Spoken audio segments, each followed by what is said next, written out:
during the lunch break at work. After eating lunch with my colleagues, I was reading a comic book at my own desk. Even when the bell rang to let us know the end of the lunch break, I was engrossed in the story, wanting to read just one more page. Then, somebody tapped me on the shoulder from behind. When I turned around, it was my direct superior, the department head. In a hurry, I opened the drawer and threw in the comic book. "Hey Johnson, you got a moment? Could you come to the conference room with me?" The department head spoke to me in the same mild and gentle tone as always. Immediately, I got up from my seat and followed the department head to the conference room. When we entered the empty conference room, the department head asked me if I wasn't going to take any more paid leaves. In the previous month, I sporadically took day offs almost every week. "What about it, Johnson? Are you going to take some day offs this month, or not?" Saying that, the department head gave me a sharp stare. As I was lost for words to reply, the department head spoke ruthlessly. "You don't want to work with me, do you? As you wished. You're going to be let go from my department and also from the head office." The department head told me that this was a transfer order. I had no right to refuse, and I was forced to either follow the transfer order or quit the company. "So you mean I'm being demoted?" That night, when I got home, I told my girlfriend Mary about the situation. I'd been living with her for almost 7 years. I was forced by the department head to choose between following the transfer order or quitting the company, and I chose to stay in the company. The place I was being transferred to was a sales office in a remote area in the Midwest. Mary asked me why I was being demoted. When I hesitated to answer, Mary said, "Could it be that you were trying to change jobs and the company found out?" She hit the nail on the head. With a stunned face, Mary sighed. She said that she had a vague idea on the reason why I was taking day offs during the week and going somewhere. "I have already changed jobs 4 times since I graduated from college. It's not that I have any particular complaints about any of the companies I've worked for. However, once I've been in a job for 3 or 4 years and get used to it, I get bored. Not that I have any ambition either. I just felt like maybe it's about time I tried something different." However, there was another reason why I decided to attempt this 5th job change. I'm already 40. I was thinking of settling down at my next job. And once that job gets secured, I was thinking of going to the next step with my relationship with Mary. So, I consulted with a headhunting agent and managed to get interviews with several companies, but my age was a barrier to get a new job somehow. I was considering giving up on changing jobs. And then came the demotion. I never thought that my job hunting would be found out by the department head. I can understand why your boss got pissed off. His trusted subordinate was secretly trying to change jobs behind his back. I had nothing to say to Mary's words. So anyway, I'm being transferred, right? So, when I tried to ask her to come with me, Mary cut me off sharply. "I have my life here, building my career. Besides, I'm not obliged to follow you to such a remote place. We're not even married." After that, Mary and I got into a heated argument. Being at a disadvantage, I pouted like a spoiled child and took a nap on the living room couch. Then, I began to reflect on my relationship with Mary since I met her. I first met Mary at a friend's wedding reception. She wasn't exceptionally pretty, but there was something welcoming about her face that drew me to her. She asked me about my job. I told her I had switched jobs twice and proudly said, "Staying at one company for too long is outdated." She nodded approvingly and said, "Johnson, you're very career-oriented, aren't you?" She was the one who suggested exchanging numbers. She was also the one who planned our dates for the most part. We became a couple within 6 months. And soon after, we started living together.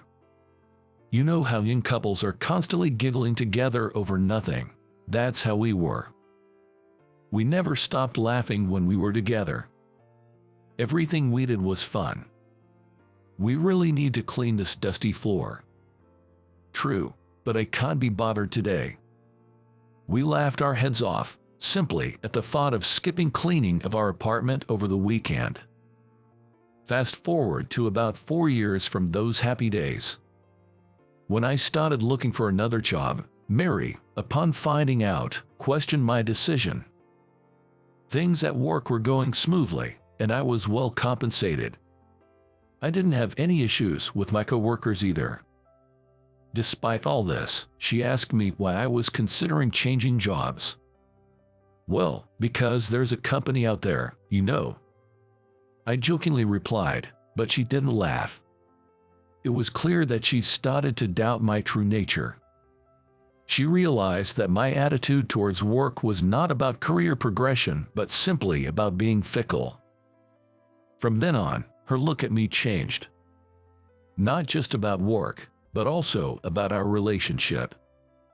Despite living together for so long, I never brought up the topic of marriage, and this seemed to trigger distrust in her. Fast forward another 3 years. We stopped laughing together and stopped doing things together. We felt there was no reason to live together anymore, but we also didn't have a reason to break up either. Amid this uneventful life, I suddenly received the notice of my transfer. I don't expect her to follow me to such a remote place. We're not even married.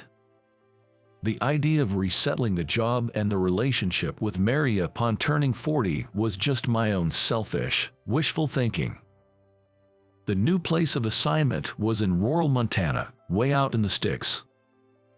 The office was a rickety old single-story building that seemed to be decades old. 5 male employees of different ages and a 40-year-old woman named Susan, who was the director, worked there. While all the male employees seemed dull, she was different. With her clear-cut facial features and short hairstyle, along with her brisk way of talking and carrying herself, she was the epitome of a successful career woman. I couldn't help but wonder why such a woman was managing a remote office like this one. So, what did you do to deserve this?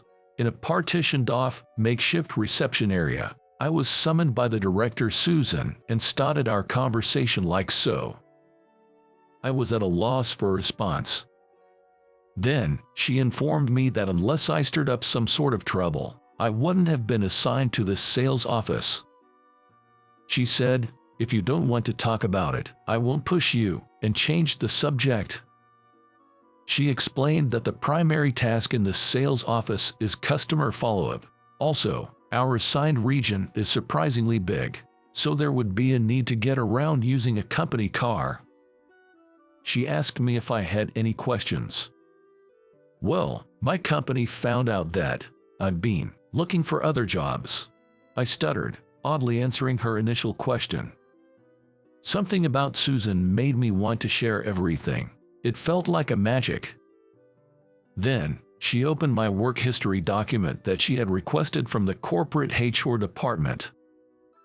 "So, you've switched jobs a few times before joining our company, huh?" "Yes, I tend to want to change my workplace when I get accustomed to the job," I replied, and found myself repeatedly bowing to her subconsciously. "I see. I have a proposal for you, Restless Johnson. Will you be open to it?" I found her bluntness rather refreshing. She then revealed her plan. Ever since her partner became the director, they had been hoping to improve the performance of this sales office by actively acquiring new customers. However, they lacked the right talent to achieve it. "Would you like to give it a try? Consider it like switching jobs," she suggested. Her gaze held an undeniable intensity. "I'll do it. I have no other choice," I thought. Even if it's a small sales office, if I could contribute to increasing the performance, I might be able to return to the headquarters. That's how my life at the new office began. Though I was expecting nothing out of it, it was surprisingly rewarding and made me hopeful for what we could accomplish. Every weekend, I would visit the apartment where Mary still lived by herself. There, too, things started to change. I was eager for Mary to hear about my week at the new office. I would start trembling. At first, she showed me no interests, but slowly, she began to pay attention to what I was saying. "It seems like you're actually happy about the transfer. You're weird." "It's not a transfer, it's a job switch, a new job." I said it laughing. Mary joined in, calling me a fool. We both burst out laughing.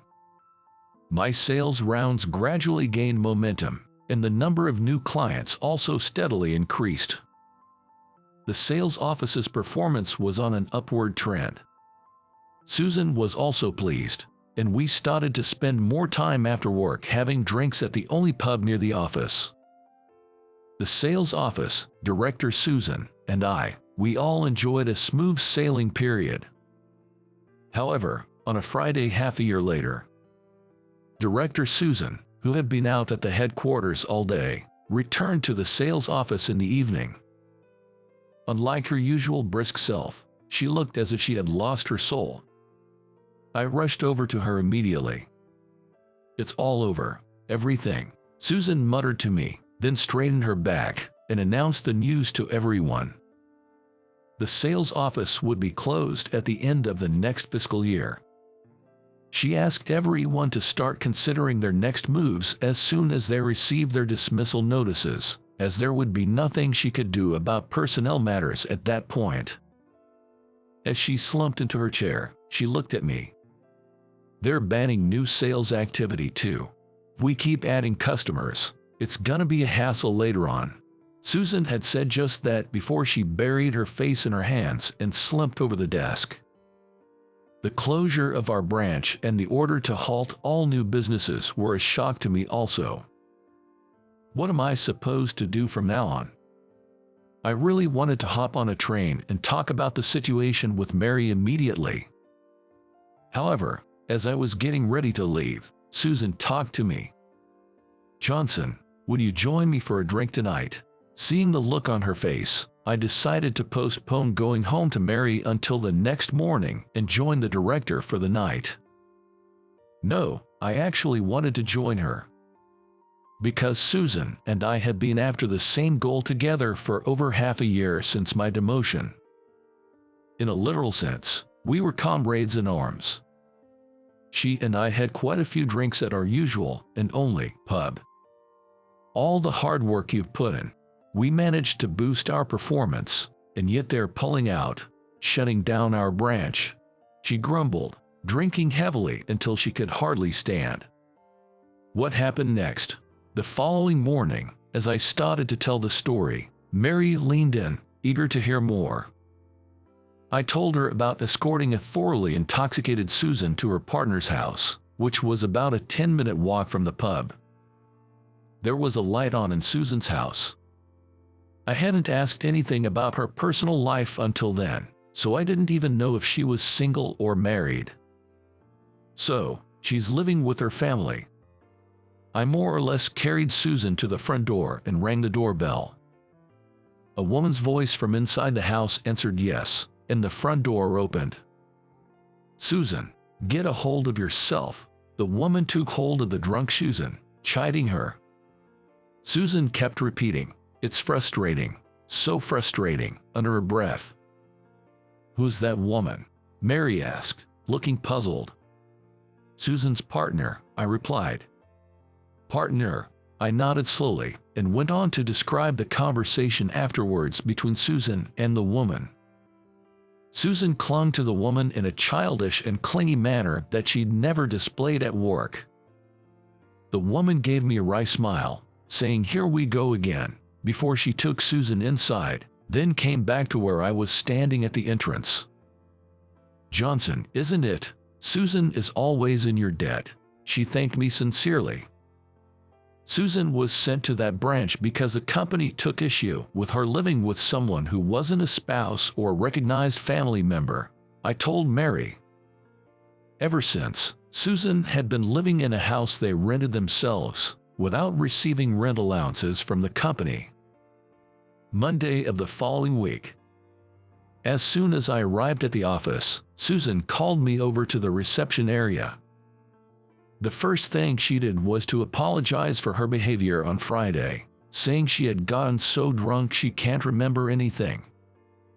I must have caused you trouble by having you take me home, and about what's going to happen from now on, Susan began, lowering her voice. She had decided to resign voluntarily, without waiting for the company's formal notice. When she was reassigned to this sales office, she was headhunted by a client company, she said. At that time, she decided to stay with the company that had demoted her without any wrongdoing, hoping to give them a taste of their own medicine. She wasn't sure if that client would still hire her, but she had several other prospects, so she was planning to look for a job after leaving. You know, my roommate suggested it might be better that way. And the roommate, Susan's partner, kindly suggested that Susan should lend a hand in my search for a new job if necessary. In other words, as long as I'm the director, I should be able to pull some strings. So why not use your paid vacation or whatever to help look for a new job? What do you think? Director Susan's words made me realize something. Since I was reassigned, I had sealed off the idea of changing jobs. That's why, no matter what order was handed down, I had decided to stay with this company. But the passive attitude would not do any good at this point. Now is the time to change jobs. But I was worried about what Mary would say if she found out I was changing jobs. That was my only concern. I contacted the headhunting agent again and started to look for a job. Thanks to Susan, the process of scheduling job interviews went smoothly. However, I couldn't find a company that would hire me. A month passed and it was time for the boss to leave the office. I wonder if I've meddled in your situation too much, Susan said when I told her that I was having a hard time finding a new job. At that time, I still had the option to stay with the company. On the weekend, I went to Mary's apartment as usual. Oh, I see, your boss Susan left the company, Mary said. And then she asked me what I was going to do. When I made a nervous face, she smiled and said, "You were looking for a new job, right? Over the past month, when I came here for interviews, I had lied and said I was called into the headquarters, but Mary had seen right through it. I told her about how Susan was supporting my job hunting.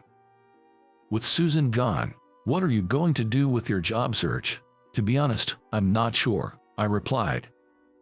I haven't found any prospective options, so I might end up sticking with my current company until retirement.